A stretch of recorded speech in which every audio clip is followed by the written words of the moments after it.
Hi friends, welcome to my channel. இந்த வீடியோவில் எப்படி ஸ்டிச் பண்ணுறது அப்படிங்கிறது பார்க்கலாம். இந்த ப்ளவுஸில் வந்து 2 ஸ்லீவுக்கு மட்டும்தான் இந்த டிசைன் கொடுத்துருக்குறேன். இதில் வந்து ஏற்கனவே ஒரு ஸ்லீவ் முடிச்சிட்டேன்.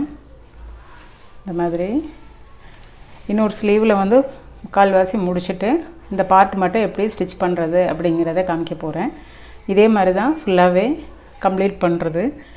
நம்ம வந்து இந்த மாதிரி ஃபுல்லாகவே முதல்ல ஸ்டிச் பண்ணிவிட்டு அதுக்கப்புறம் ஃபில்லிங் பண்ணுற மாதிரி வரும்.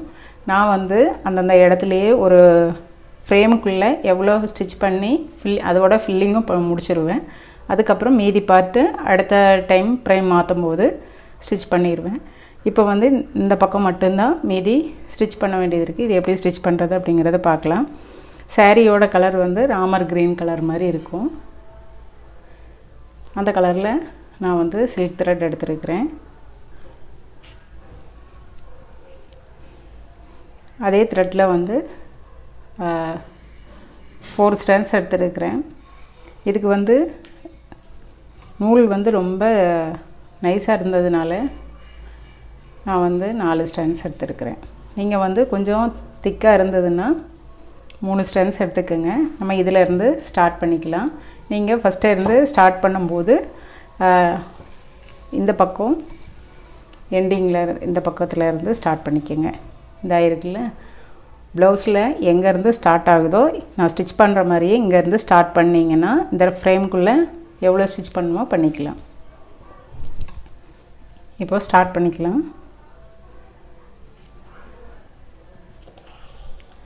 இது வந்து ரொம்ப நைஸாக இருக்குது இந்த கிளாத்து. அதனால் நான் வந்து இந்த மாதிரி கொஞ்சம்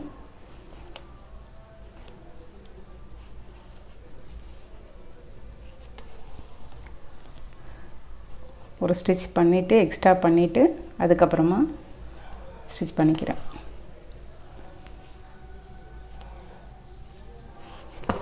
எப்போதும் மாதிரி சிங்கிள் லைன் ஸ்டிச் பண்ணுறோம்ல அதே மாதிரி தான் இதை வந்து ஸ்டிச் பண்ணிக்கணும்.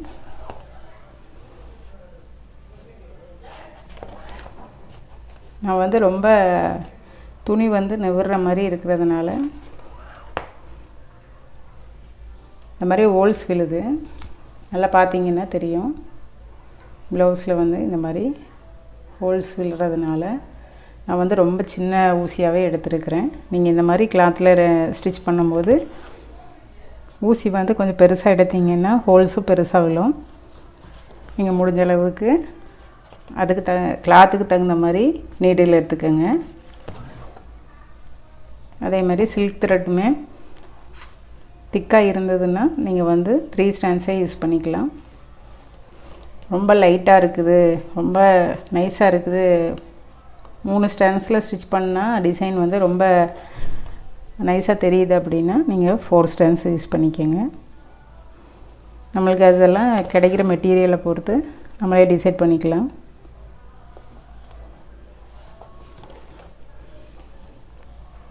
நான் இதை வந்து கையிலேயே வச்சு ஸ்டிச் பண்ணி காமிச்சேன்னா திருப்பிகிட்டே இருக்கணும். அப்போ உங்களுக்கு எந்த பக்கம் நான் வந்து ஊசி திருப்புறேன்னு தெரியாது. அதனால நான் ஒரே பக்கமாக வச்சு இப்படி ஸ்டிச் பண்ணி காமிக்கிறேன். நீங்கள் இதே மாதிரி பார்த்து ஸ்டிச் பண்ணிக்கோங்க.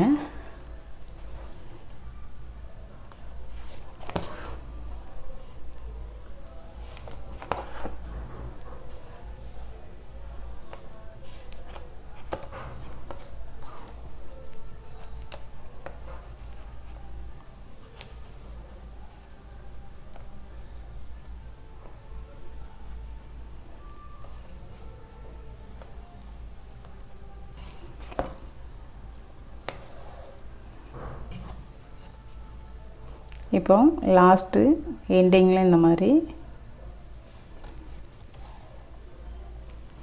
எடுத்துக்கோங்க. எடுத்துட்டு இந்த பக்கம் இப்படி எடுத்து இந்த நூல் வந்து மேலே வந்திருக்கு. அடுத்தது இதை கீழே கொண்டு வந்துடலாம்.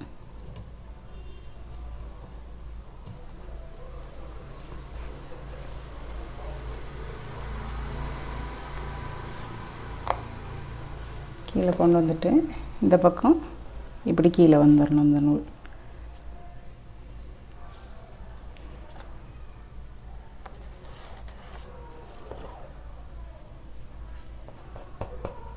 இப்போ இந்த நூல் வந்து இதுக்கு கீழே வந்திருக்கு. அப்போ இந்த நூல் மேலே வரணும்.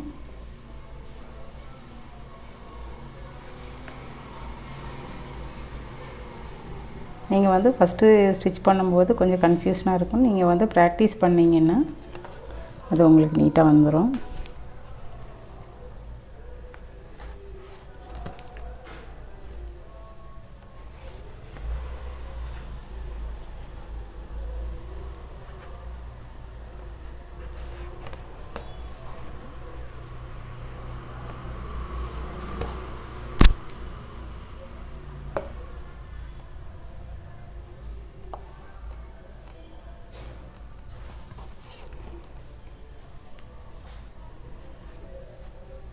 இதில் வந்து கீழே வந்திருக்கு. அப்போ இந்த நூல் மேலே வந்துடும்.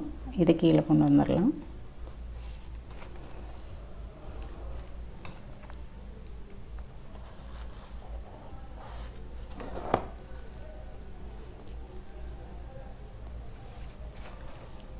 இந்த பக்கத்தில் வந்து இந்த நூல் மேலே வந்திருக்கு. இது வந்து இந்த நூல் கீழே போகணும். அப்போ இது மேலே தான் வரும்.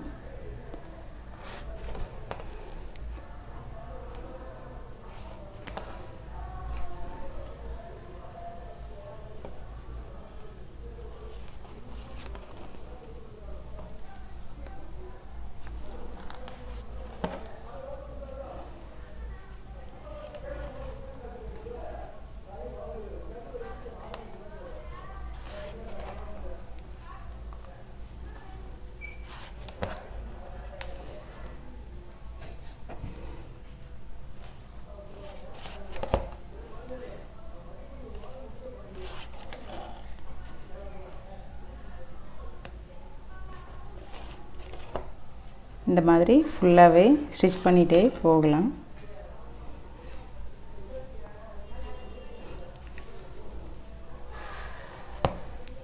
அதனால தான் நான் வந்து ப்ளவுஸில் வந்து ஸ்லீவ் ஃபுல்லாகவே ஸ்டிச் பண்ணிவிட்டு லாஸ்ட்டில் காமிக்கிறேன்.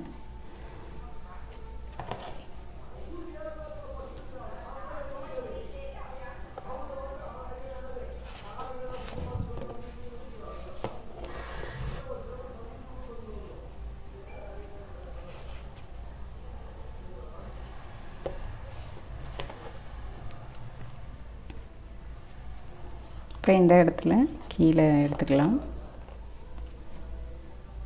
நீங்கள் ஆங்கர் த்ரெட் கிடைச்சாலுமே நீங்கள் வந்து இதே சைடு எடுத்துக்கோங்க. உங்களுக்கு என்ன கலர் வேணுமோ அது. எனக்கு வந்து இந்த பக்கம் ஆங்கர் த்ரெட் கிடைக்காது. அதனால தான் நான் ஸ்லிக் த்ரெட் வந்து யூஸ் பண்ணுறேன்.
வந்து லாஸ்ட் எண்டிங் வந்துட்டோம்.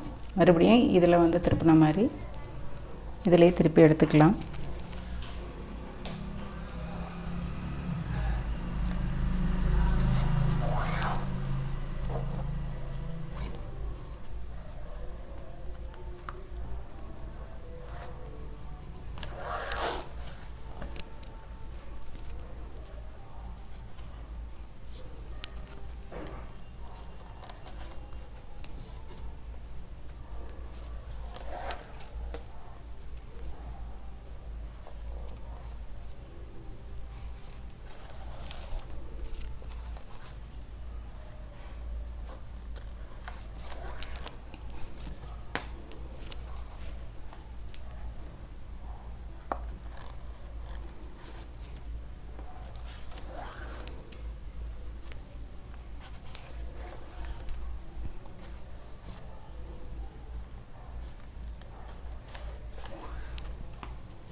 இப்போ இந்த நூல் கீழே இருக்குது, இது மேலே வந்துடும். இந்த இடத்துல கீழே கொண்டு வந்து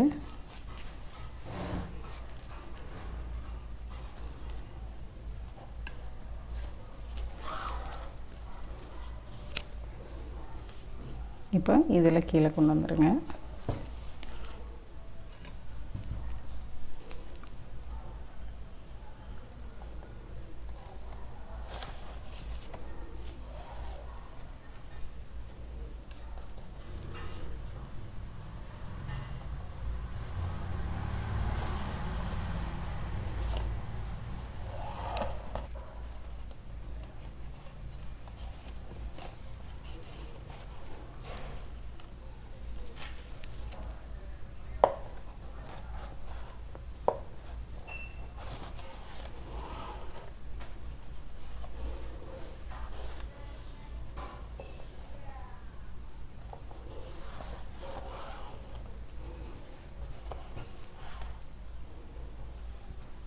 இப்போ இந்த சென்டரில் இந்த பக்கம் எடுத்துக்கலாம்.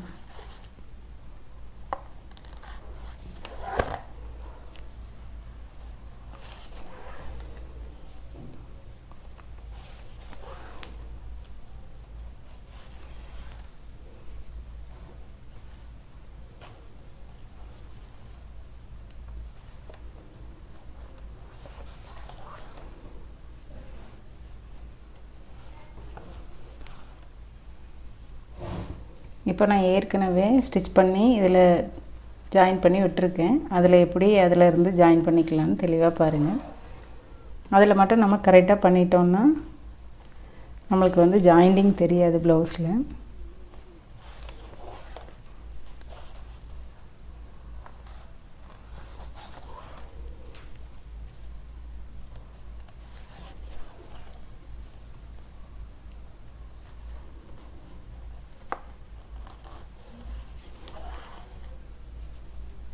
இந்த இடத்துல கரெக்டாக இந்த பக்கம் எடுத்துருக்கோம் பாருங்கள். இந்த இடத்துலையே குத்திக்கங்க. இப்போ பார்த்தீங்க அப்படின்னா கரெக்டாக ஜாயின் பண்ணி எந்த இடத்துல இருந்து ஊசி எடுத்துருக்கோமோ அதே இடம் வரைக்கும் இப்படி ஊசியை எடுத்துக்கோங்க. எடுத்து அதே மாதிரி ஜாயின் பண்ணிட்டீங்க அப்படின்னா ஸ்டிச் பண்ணதுக்கப்புறம் இதில் இருந்து ஜாயின் பண்ணதுன்னே தெரியாது. நம்ம கொஞ்சம் கேப்பாக விட்டுட்டோம் அப்படின்னா தனியாகவே தெரியும். அந்த மாதிரி இல்லாமல் இப்படி ஸ்டிச் பண்ணிட்டோன்னா ஒர்க்கு வந்து கொஞ்சம் ஈஸியாக முடியும். நீங்கள் ஃபுல்லாகவே ஸ்டிச் பண்ணிவிட்டு அதுக்கப்புறம் ஃபில் பண்ணும்போது ஃப்ரேம் வந்து பல வாட்டி கழட்டி மாட்ட வேண்டியது இருக்கும். கிளாத் வந்து டேமேஜ் ஆகிறதுக்கு வாய்ப்பு இருக்குது. அதனால் நான் இந்த மாதிரி ஸ்டிச் பண்ணிக்குவேன்.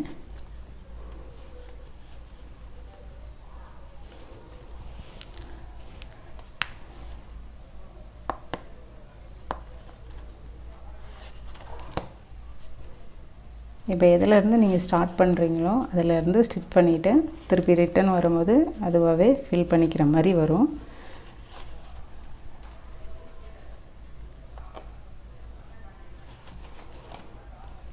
இந்த மாதிரி. இப்போ நான் வந்து சிங்கிள் லைனாக இருந்ததுன்னா நான் ஏற்கனவே நிறைய வீடியோ போட்டிருக்கேன். இது வந்து சென்டரில் வந்து பிக் மோட்டிஃப் வர்றதுனால நான் எல்லாமே ஸ்டிச் பண்ணி காமிக்கிறேன்.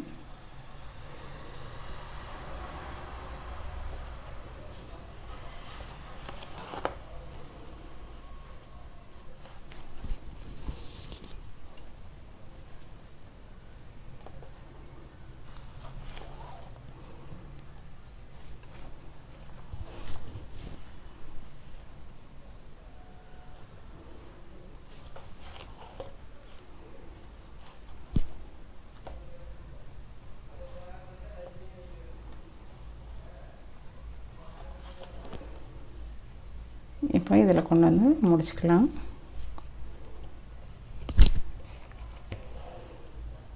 இது ஃபுல்லாகவே ஸ்டிச் பண்ணி முடிச்சாச்சு. ஃபில்லிங் பண்ணுறது அடுத்த வீடியோவில் எப்படி பண்ணுறதுங்கிறத பார்க்கலாம். தேங்க்யூ ஃபார் வாட்சிங்.